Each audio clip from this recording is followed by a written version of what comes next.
Chief Ejike was one of the most powerful men in Nigeria. A respected businessman and influential political figure, he wielded a fortune and reputation that extended far beyond the boundaries of his country. His empire was one of luxury, privilege, and relentless ambition. People both revered and feared him, and his name commanded attention everywhere he went. But for all the power he possessed, Chief Ejike carried a sorrow that no wealth could erase.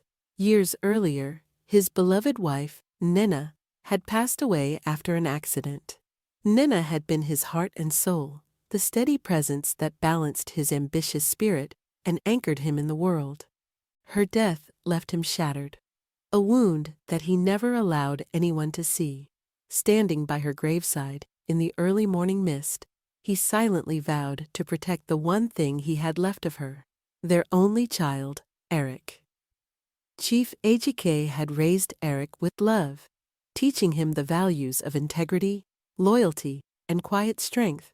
But Ejike knew that his world was dangerous, filled with men who would do anything to harm him, destroy his empire, or dismantle his legacy. And so he made a decision, one that would change Eric's life entirely. He would keep Eric close but hidden, protecting him by disguising his true identity from everyone, including his closest associates. To the world, Eric would be known as a distant relative, a young man who Chief Ejike had taken in out of charity. No one would suspect that the quiet, unassuming boy working among the lowly employees was, in fact, the rightful heir to the Ejike fortune. Not even Eric's colleagues would know the truth, and certainly not the enemies who would stop at nothing to bring Chief Ejike to his knees. Eric understood the stakes. From a young age, he had known that his life was anything but ordinary. He had been told about the dangers surrounding his family, and was well aware of the lengths his father would go to protect him. So when Chief Ejike explained his plan to conceal Eric's identity, Eric agreed without hesitation. He knew that this was about survival, about keeping their family's legacy safe. And so, Eric entered his father's company not as a privileged son or a future executive, but as an entry-level worker.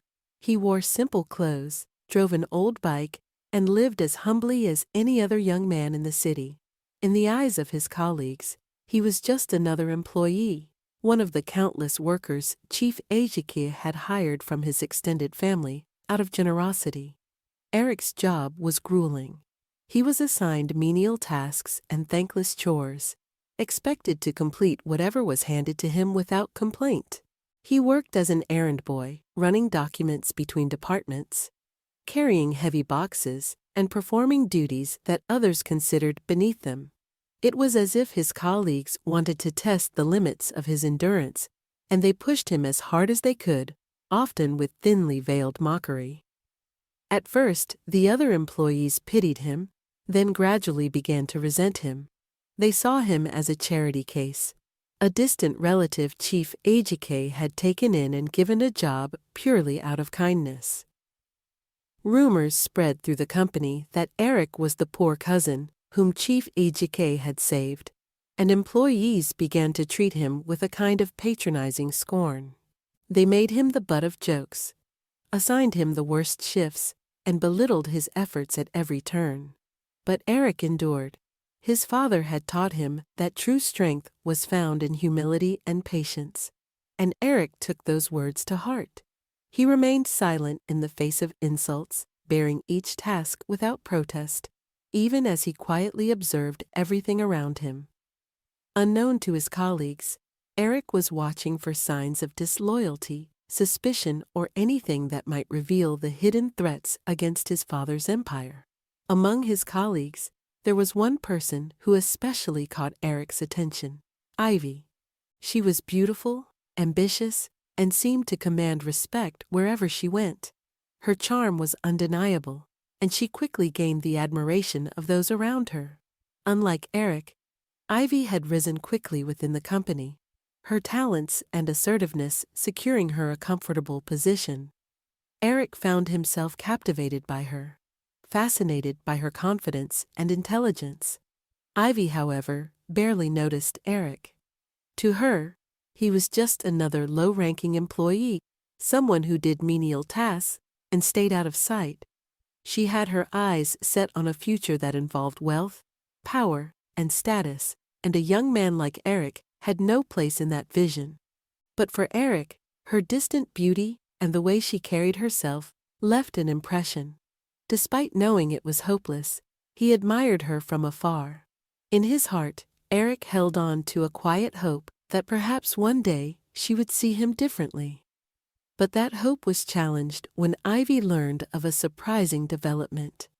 Chief Ejike had approached her family to discuss the possibility of an engagement. To everyone else, this meant Ivy would be connected to the powerful Ejike family, a match that could secure her dreams of status and luxury. But what Ivy and her family didn't know was that the son Chief Ejike referred to was the hidden heir, the same young man working humbly within the company's walls. With news of the engagement, Ivy's behavior changed almost immediately. She began acting with an air of entitlement, taking her position as a future member of the Ejike family for granted.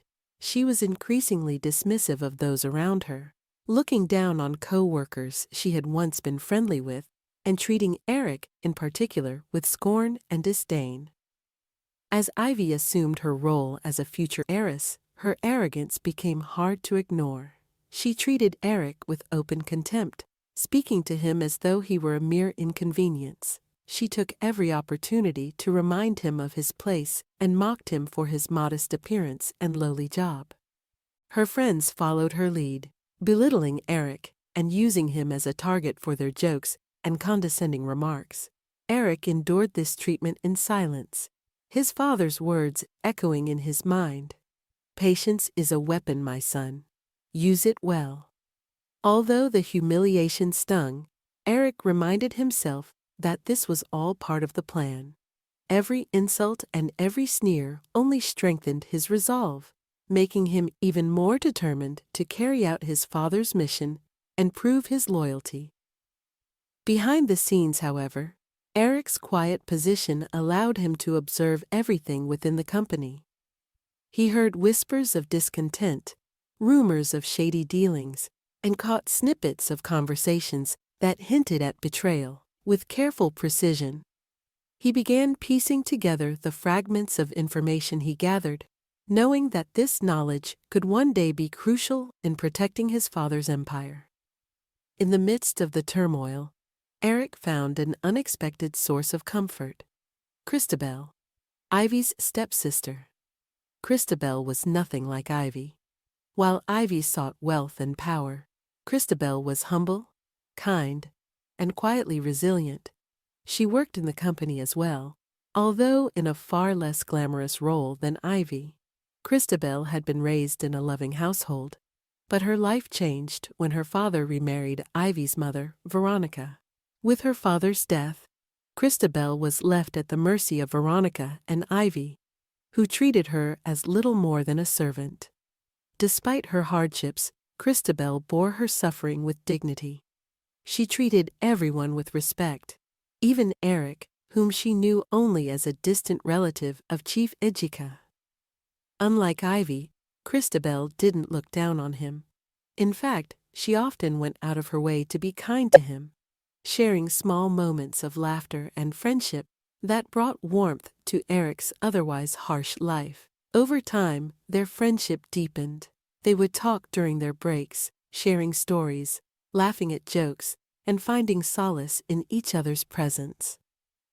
Christabel's gentle kindness and sincerity touched Eric in ways he hadn't expected, and he began to see her as more than just a friend. She was a beacon of light in the darkness, someone who understood his struggles without knowing his true identity. As their bond grew, Eric found himself falling in love with Christabel. She was everything Ivy was not: humble, compassionate, and genuine. But he knew that revealing his feelings for her would complicate things further, especially as she believed him to be a simple worker. He kept his love hidden, uncertain of how to proceed, but cherishing every moment they spent together. Meanwhile, Chief Ejike was facing his own battles. He had been tracking his enemies, trying to root out the men who had been plotting against him and his empire. His suspicions led him to Chief Dolapo, a rival politician known for his ruthless tactics and insatiable ambition. Chief Dolapo had a long-standing grudge against Chief Ejike, and it was whispered that he had even been responsible for Nena's mysterious accident. Chief Ejike was determined to bring Dolapo down and secure a safe future for his empire and his son, Eric. To do so, he traveled overseas, gathering crucial evidence that would expose Dolapo's corruption and involvement in illegal activities.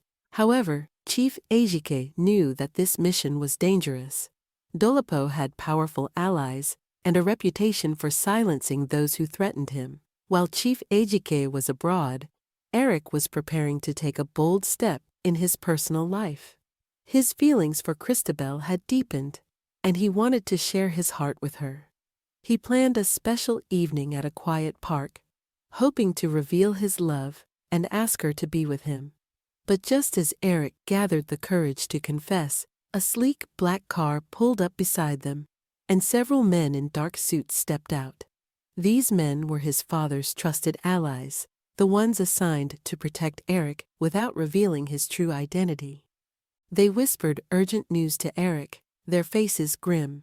He listened intently, his expression shifting from confusion to horror. His father had been involved in a terrible accident overseas, an assassination attempt orchestrated by his enemies. The men informed Eric that Chief Ejike was in critical condition, fighting for his life, and that they had arranged a private jet to take Eric to his father's side immediately.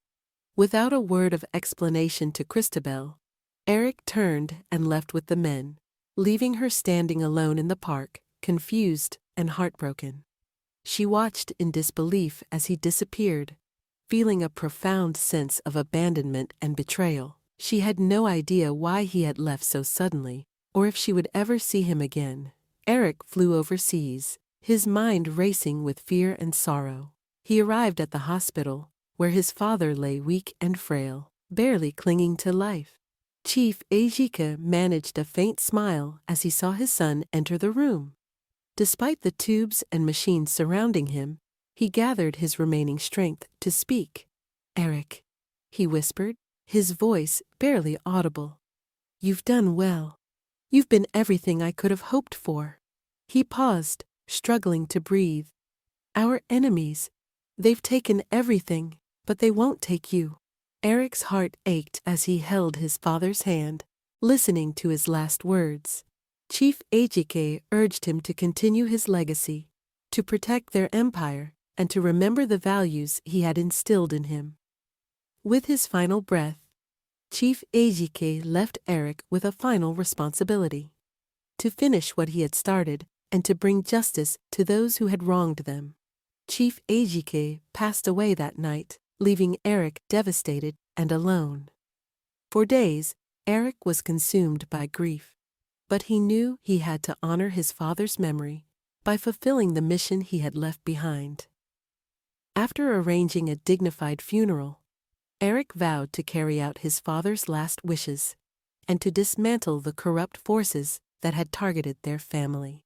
News of Chief Ejike's passing spread quickly, and the nation mourned the loss of a respected figure. The media buzzed with speculation about the future of his empire, and rumors swirled about the mysterious heir who would soon take his place. To everyone's surprise, it was revealed that Chief Ejike had a son who would inherit his entire fortune, a son who had supposedly been living abroad all this time. Meanwhile, back at the company, the employees were filled with curiosity and anxiety, wondering who this hidden heir could be. Ivy, believing herself to be engaged to this unknown heir, was elated at the thought of becoming the future queen of the Ejike Empire. She began flaunting her newfound status, spreading the word that she was engaged to the heir and preparing herself for a life of luxury. But Eric's mind was far from Ivy. After honoring his father's memory overseas, he gathered the evidence his father had compiled and prepared to take on Chief Dolapo and his allies. With the support of his father's trusted network, Eric orchestrated a plan to bring Dolapo to justice, exposing his corruption and ensuring that he faced the consequences of his actions. Dolapo's empire collapsed, and he was arrested, disgraced, and held accountable for his crimes. Eric had finally fulfilled his father's mission, securing justice for his family. With his task complete, Eric was ready to return home and claim his rightful place. He was no longer the humble, unassuming employee he had once been. He had grown into a man of purpose, one who carried the weight of his father's legacy and the determination to uphold his family's honor. Back at the company, a grand welcome party was organized for the arrival of the heir. The entire company buzzed with excitement, eager to meet the mysterious young man who would now lead them.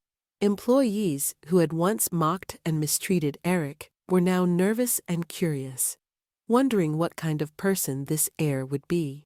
As the doors opened, all eyes turned to the entrance.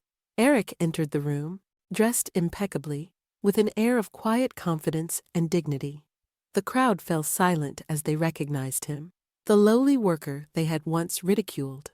Gasps and whispers spread through the room as they realized the truth. Eric was the true heir, the son of Chief Ejike.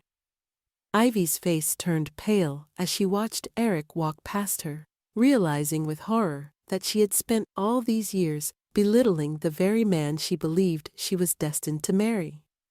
She felt a wave of shame and regret, knowing that her arrogance and cruelty had cost her the chance to truly know him. The employees who had once mocked Eric now looked on in awe and embarrassment, realizing that they had misjudged him entirely. Eric, however, did not linger on their reactions. He walked to the front of the room, standing tall as he addressed the crowd. "I know many of you have seen me as something I am not," he began, his voice calm but resolute. "I was here among you, working alongside you, and I have seen everything. The good, the bad, and the true nature of those around me. My father taught me that leadership is earned, not given, and I am here to carry on his legacy with honor and humility." Despite the public celebration, Eric's heart was still heavy. He had not forgotten Christabel, the one person who had shown him kindness and understanding without knowing his true identity. After learning of his departure, she had disappeared, and Eric was desperate to find her. He searched the city tirelessly, tracing every possible lead, asking anyone who might have seen her. He finally discovered that after he had left, Ivy and Veronica had forced Christabel out of their home, leaving her homeless and destitute. She had been living on the streets, her spirit broken and her heart filled with sorrow, believing that Eric had abandoned her. When Eric finally found Christabel, she was almost unrecognizable, worn down by months of hardship. She looked at him with a mix of disbelief and pain, unable to process his sudden reappearance. Eric's heart broke as he saw the toll her suffering had taken on her, and he knew that he had to make things right. For days, Eric stayed by her side, begging for her forgiveness, explaining the truth behind his disappearance, and sharing the story of his father's death. He confessed his love for her, telling her that she had been his light in the darkness, and that he wanted nothing more than to spend his life with her. Gradually, Christabel's heart began to heal, and she found it within herself to forgive him. She saw the sincerity in his eyes, the depth of his love, and the sacrifices he had made to protect his family's legacy. With Christabel by his side, Eric prepared to take his rightful place as the head of the Ejike Empire. Their love, forged through trials and hardships, was stronger than ever, and they faced the future with a renewed sense of purpose. Together, they planned a grand traditional wedding, one that honored both their culture and the memory of Chief Ejike. The wedding was a celebration of love, resilience, and new beginnings, Dignitaries, friends, and family gathered to witness the union, and Eric and Christabel's joy was evident to all. Christabel wore a stunning traditional gown, her smile radiant as she stood beside the man who had not only won her heart, but had also proven his loyalty and integrity. As they exchanged vows, Eric felt his father's presence in spirit, a quiet reminder of the legacy he was entrusted with. The promises he made to Christabel were not just words, they were commitments to the life he would build with her, one that honored the values his father had instilled in him. Eric and Christabel built a life together rooted in love, honor, and humility. Eric transformed the company, implementing fair practices, supporting his employees, and ensuring that his father's vision lived on. He became known not only for his wealth, but for his kindness and integrity, a true reflection of the legacy his father had left him. As Ivy watched from afar, she was filled with regret for the choices she had made, haunted by the life she could have had. Her ambition and arrogance had led her down a path of isolation, and she was left with nothing but memories of her mistakes. In his final address to the company, Eric shared his father's most important lesson. Power is meaningless without honor. True strength is in humility, and real love is the only wealth that endures. With those words, he closed a chapter of hidden identities and opened a new one of honesty, love, and resilience. And as he and Christabel walked away, hand in hand, they were greeted by a wave of applause and admiration from those around them. Their journey had been filled with challenges, betrayals, and hidden truths, but they had emerged stronger, united by love, and bound by a purpose that went beyond wealth or status. Eric and Christabel's life together became a beacon of hope and inspiration for those around them. They dedicated themselves to serving their community, giving back in ways that honored the memory of Chief Ejike and the values he had instilled in Eric. They established scholarships for young people, built health centers, and supported local businesses, creating a legacy that truly made a difference. In time, their family grew, and they passed on Chief Ejike's teachings to their children, ensuring that the next generation understood the importance of humility, integrity, and compassion. The Ejike Empire flourished under Eric's leadership, but it was known not just for its financial success, but for the values it represented. A testament to the man who had built it and the son who had risen to honor it. To all my lovely viewers, may this story inspire you to seek what truly matters in life. If this journey moved you, please don't let it end here. Subscribe to the channel, like the video, and share it with others to remind them of what truly matters. Join us as we bring you more interesting tales that captivate the heart and mind. Subscribe now and stay tuned for the next adventure.